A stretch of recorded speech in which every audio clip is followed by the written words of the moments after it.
তো দেখো যখন সবাই ঘুমোচ্ছে আমি কিন্তু সকাল সকাল ঘুম থেকে উঠে গেছি। সকাল তো না, একটু দেরিও হয়ে গেছে আমার। তো এখন হচ্ছে ভোরবেলা বৃষ্টিটা হয় না, তো চোখটা লেগে যায়, আমারও লেগে যায়। আমি তবুও মোবাইলে অ্যালার্ম দিয়ে ঘুমাই, কারণ ছেলের তো স্কুল আছে, তো আমাকে তাড়াতাড়ি উঠতে হয়, কারণ গোটা সব কাজকর্ম সকালে সেরে পুজো পাঠ সেরে তবে আমাকে ছেলের স্কুল 11টা থেকে। তো ঘুম থেকে যদি একটু তাড়াতাড়ি না উঠি তো দেরি হয়ে যায়, তাই জন্য আমাকে তাড়াতাড়ি উঠতে হয়। কিন্তু আমারও দেরি হয়ে যাচ্ছে, মানে এখন বৃষ্টির পড়ার ঘুম একটা আলাদাই ঘুম, বলো। সবারই এখনকার ঘুমটা, ভোরবেলার ঘুমটা, খুব বৃষ্টি যে পড়ে তো ঠান্ডা হয় রাতটা, তো মানে ভোরটা ঠান্ডা লাগে, তো তখন ঘুমটা খুব সুন্দর হয়। তো সেরকম আমারও চোখটা লেগে যায়, অ্যালার্ম বাজে, কিন্তু আমি অ্যালার্মটা বন্ধ করে আবার বলি একটু ঘুমিয়ে নিই, তারপরে একটু পরে উঠবো, মানে আলসতা লাগে। তার ওই আলসতা করতে একটু ঘুমিয়ে পড়ি, চোখ লেগে যায়। তো দেখো সকালেই সব কাজকর্ম সেরে পুজো পাঠ দিয়ে এখন আজকে একটু মাছ চলে এসেছিলো, তো মাছটা সকাল সকাল নেওয়া হয়ে গেছে, তো ভাত প্রেসারে করে নিয়েছি। তো ভাবলাম কি বাবুকে একটু মাছ ভেজে ওকে মাছ ভাজা ভাত খাইয়ে স্কুল পাঠিয়ে দেবো। তো তাড়াতাড়ি মাছটা আমি ভেজে নিচ্ছি, তারপরে আমাদের রান্নাবান্নাটা তো আছে, তো সেটা পরে করব। তো মাছ খেতে একটু বেশি ভালোবাসে, তার জন্য ওকে মানে একটু মাছ, তো ভাবলাম 2টা মাছ ভেজে কি ওকে দেবো, তো সবটাই মাছ একবারে ভেজে নিই। তো মাছগুলো আমি কড়া করে সবগুলোই আগে ভেজে নিচ্ছি, তার মানে দেরি একটু রান্না করতে হবে, তো মাছটা নষ্ট হয়ে যাবে, তো তার জন্য মাছগুলো আগে ভেজে রেখে দেবো। আর ওকে খাইয়ে স্কুল পাঠিয়ে তারপরে আমি দুপুরের নিজেদের রান্নাটা সেরে নেব। তো সবাইকে ওয়েলকাম, সুস্বাগতম আমার চ্যানেলে। কে কোথা থেকে আমার ভিডিওগুলো দেখছো অবশ্যই একটু কমেন্টে জানাবে, আর প্লিজ ভিডিওগুলো অবশ্যই দেখবে। ব্লগ ভিডিও হলেও আমি সব রকম ভিডিও দেওয়ার চেষ্টা করছি, কিন্তু ব্লগ ভিডিও হলেও দেখতে খুব ভালো হবে, তো প্লিজ অবশ্যই তোমরা কিন্তু ভিডিওগুলো দেখবে। তো দেখো কড়াইটা আমি সারাশিটা পারছি না কড়াই ধরার জন্য, তো বারবার হাত দিয়ে আমি ধরে নিচ্ছি, তো হাতে বারবার আমার ছ্যাঁকি লেগে যাচ্ছে। তো দেখো একটা আমি কাপড় পেলাম, ওই কাপড়টা দিয়ে মাছগুলোকে ভালো করে ভেজে নিচ্ছি, এপাশ ওপাশ করে। মাছগুলো যদি ভালো করে না ভাজি তো ভালো লাগবে না খেতে, তো কারণ তো তার জন্য মাছগুলোকে মানে একটু ভালো করে লাল লাল করেই ভাজতে হবে। আর ছেলে যে খাবে তো একটু কড়া না হলে খেতে চায় না মাছ, তো তার জন্য আমি কড়া করেই মাছগুলো একটু ভেজে তুলে নিচ্ছি, আর মাছটাও ভালো থাকবে। তো চলো, আমার তো মাছ ভাজা হয়ে গেল, তো এবার আমি ছেলেকে খাইয়ে স্কুল পাঠিয়ে দিই। আর আবার মেঘ করে এসছে, বৃষ্টি কখন আসবে মানে বলা যায় না। তো দেখো ওর মনটা একটু ভারী, একটা জিনিস নেবে বলে আমাকে কথাটা বলছে কি আমাকে একটা বোট কিনে দেবে। তো বোট কেনার জন্য মানে বায়না ধরেছে, তো বললাম কি তোর জন্মদিন আসুক তারপরে তোকে একটা বোট কিনে দেবো। না, তবুও মনটা খুব ভারী, আর ওর মানে এত জেদ হয়েছে, যে জিনিসটা চাইবে সেটা আজকেই চাই, তো আজকে ওকে কিনে দিতে হবে। তো সেই জেদটা বাচ্চাদের ভালো না, তো ওর একটু জেদটা বেশি হয়ে গেছে, মানে পেয়ে পেয়ে জেদটা একটু বেশি বেড়ে গেছে, তার জন্য বায়নাটাও একটু বেশি করে।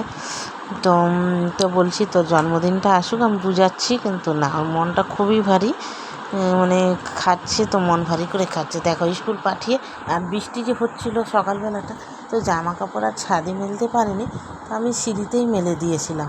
তো এবার একটু রৌদ্র দেখা দিয়েতে, তো ভাবলাম জামা কাপড়গুলো মেলে আসি, তারপরে রান্নাটা বসাবো। তো দেখো আমি সব জামা কাপড় এনে ছাদে মেলে দিচ্ছি। কখনো এখনকার সময়ে কখন বৃষ্টি হবে না হবে, এখনকার সময় মানে জামা কাপড় মেলার ব্যাপারটাই হচ্ছে আলাদা, মানে ছাদে মেললে পরে উঠানামাটাই প্রচুর হয়ে যায়, তো মানে উঠানামা দৌড়াদৌড়ি হয়ে যায়। রান্না করতে করতে কখন যে বৃষ্টি আসবে মানে দিনের কোনো পরিস্থিতি বোঝাই যায় না, এখন রৌদ্র, এখন মেঘ, এখন বৃষ্টি, মানে কিছু বুঝতেই পারা যায় না। তো দেখো সবগুলো জামা কাপড়, এমন বেশি আজকে আমার জামা কাপড় ছিল না, অল্প একটুই ছিল। আর রৌদ্র যদি না লাগে তো জামা কাপড়ে একটা কেমন বিচ্ছিরি গন্ধ বের হয়, তো তাই রৌদ্রটা ভালো হয়েছে মনে হচ্ছে, আজকে দিনটা ভালো হবে। তো আমি আচারও দিয়েছি, এই বৃষ্টির দিনে আচারগুলো দিয়েছি, আর বৃষ্টিটা লেগে পড়েছে। আমের আচার আর লেবুর আচার আর লঙ্কার আচার দিয়েছি, তো দেখছি আজকে একটু রৌদ্রটা করছে, তো ভাবলাম সব আচারগুলো আমি রৌদ্রে দিই, না তো আচারগুলো আমার নষ্ট হয়ে যাবে। তো দেখো সব আচারগুলো আমি রতিয়ে দিচ্ছি, আর আচারগুলো গন্ধ দারুণ বেরিয়েছে। লেবুর আচারগুলো খুব সুন্দর, মানে গলেনি এখনও, তো একটু গলবে। আর আমের আচারটা একদম হয়ে পড়েছে, আর আমের আচারটা গন্ধ এত সুন্দর বেরিয়েছে, মানে খুব ভালো। তো দেখো এবার আমি রান্নাটা যে দুপুরের করব, তো এখানে মাছটা যে করব, পেঁয়াজ রসুন সব মিক্সিতে বেটে নিলাম। আর প্রেসারে ডাল বসিয়েছি, এত সিটি মারছে যে কানটা আমার ঝালাপালা করে দিল জানো। তো আমার ডালটা হয়ে গেছে, এবার মাছের ঝোলটা আমি করব। কারণ আমাদের বাড়ি মাছ হলেও ডাল প্রতিদিন করতে হয় একটা করে নিরামিষ তরকারি।